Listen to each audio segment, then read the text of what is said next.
بسم اللہ الرحمن الرحیم۔ السلام علیکم۔ کسی زمانہ میں ایک شخص عرب کے بڑے دانش مندوں میں سے تھا، لیکن اس کی بیوی اتنی ہی بے وقوف اور بدکار تھی۔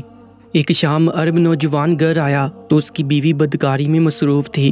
یہ عجیب منظر دیکھ کر اس کو غصہ آ گیا اور قسم کھا بیٹھا کہ میں سفر میں ہی اپنا وقت گزارتا رہوں گا جب تک مجھے کوئی عورت اپنے جیسی ذہین اور عقل مند نہیں مل جاتی، یہاں تک کہ اس سے نکاح کر لوں۔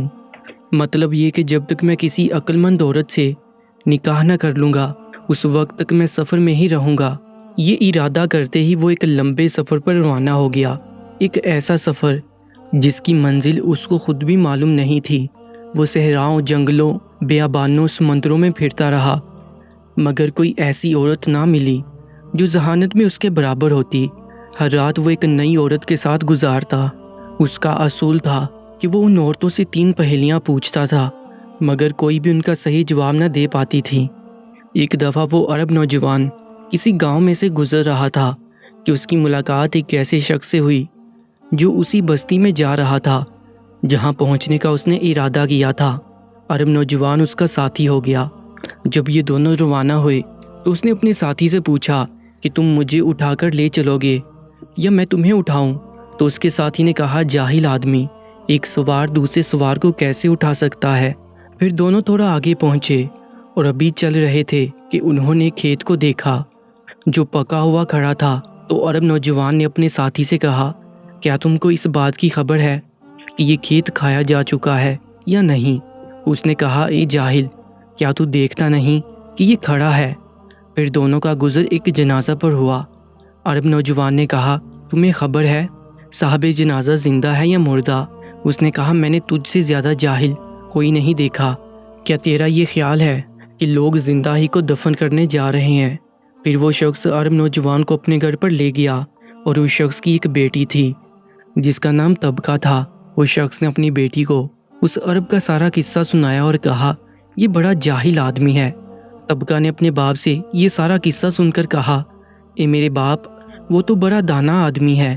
باپ نے کہا، بیٹی، مجھے لگتا ہے تجھے بھی میری باتیں سن کر کچھ اثر ہو گیا ہے۔ اس پر لڑکی نے کہا، اس کا یہ قول کہ تم مجھے اٹھاؤ گے یا میں تمہیں اٹھاؤں، اس خیال سے تھا کہ تم مجھے کوئی بات سناؤ گے یا میں تمہیں سناؤں، تاکہ ہم اپنا راستہ تفریح کے ساتھ پورا کر لیں۔ اور اس کا یہ کہنا کہ یہ کھیت کھایا جا چکا ہے کہ نہیں، اس کا مقصد یہ دریافت کرنا تھا کہ کھیت والوں نے اس کو فروخت کر کے اس کی قیمت خرچ کر لی یا نہیں، اور میت کے بارے میں اس کا پوچھنا کہ یہ زندہ ہے یا مردہ۔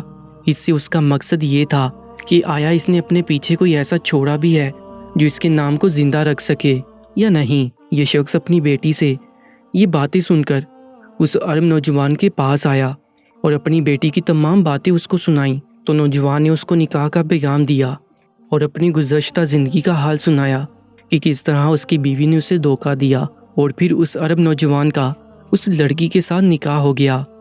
پیارے دوستو، ہر کلام کا ایک ظاہر ہوتا ہے اور ایک باطن۔ جو سمجھدار اور عقل مند ہیں وہ کلام کی تہہ تک پہنچتے ہیں۔ صرف ظاہر کو لینا اور باطن کی طرف توجہ نہ دینا عقل مندوں کا کام نہیں۔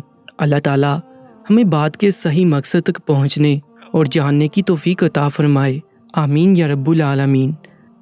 پیارے دوستو، ایسی ہی سبق آموز ویڈیوز کے لیے Urdu story time YouTube channel کو سبسکرائب کر لیجیے گا۔ اپنا بہت زیادہ خیال رکھیں۔ اللہ نگہبان۔